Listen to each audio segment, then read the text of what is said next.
Real Maharashtra 24 news, हम दिखाएंगे सच। धक्कादायक आणि हादरून टाकणारी घटना घडलेली आहे। छत्रपती संभाजीनगर गंगापूर तालुक्यातील मुद्देश वडगाव या शिवारामध्ये सिद्धार्थ चव्हाण या 6वीत शिकणाऱ्या 12 वर्षीय अल्पवयीन मुलाचा मृतदेह विहिरीमध्ये आढळलेला आहे। स्वातंत्र्य दिनाच्या तयारीसाठी गावात बिस्किट आणायला गेलेला हा तरुण बेपत्ता झाला। त्याचा शोध घेतला परंतु तो सापडला नाही।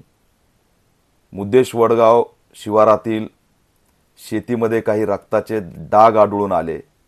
त्याच्यानंतर बाजूच्या विहिरीमध्ये पोलिसांनी शोध घेतला तर त्या विहिरीत आमचा सिद्धार्थ चव्हाण हा दलित समाजाचा बौद्ध समाजाचा तरुण आढळून आलेला आहे। अतिशय धक्कादायक घटना आहे। स्वातंत्र्य दिनाच्या तयारीसाठी बिस्किट आणायला गेलेला विद्यार्थी त्या ठिकाणी अशा अवस्थेमध्ये सापडलेला आहे। कुटुंबाने सांगितलं की त्याच्या डोक्यामध्ये कुऱ्हाडीचे घाव आहेत, आजूबाजूला शिवारामध्ये रक्त आहे। पोलिसांनी अतिशय आधुनिकपणे सखोल तपास करून यातील आरोपीचा छडा लावावा।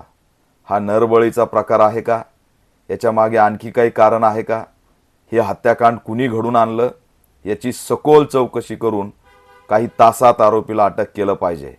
मी लवकरच या कुटुंबाची भेट घेतोय। विजय चव्हाण हे त्याचे वडील आहेत, अतिशय दुःखात आहेत। त्यांच्यासोबत आम्ही ठामपणे उभा राहणार आहेत। गृहमंत्र्यांनी सुद्धा या घटनेची दखल घ्यावी। एसपींनी सुद्धा तातडीने तपासाचे चक्र फिरवावेत। लवकरात लवकर आरोपी अटक झाले पाहिजेत, अन्यथा तीव्र स्वरूपाचं आंदोलन छेडल्याशिवाय आम्ही राहणार नाहीत।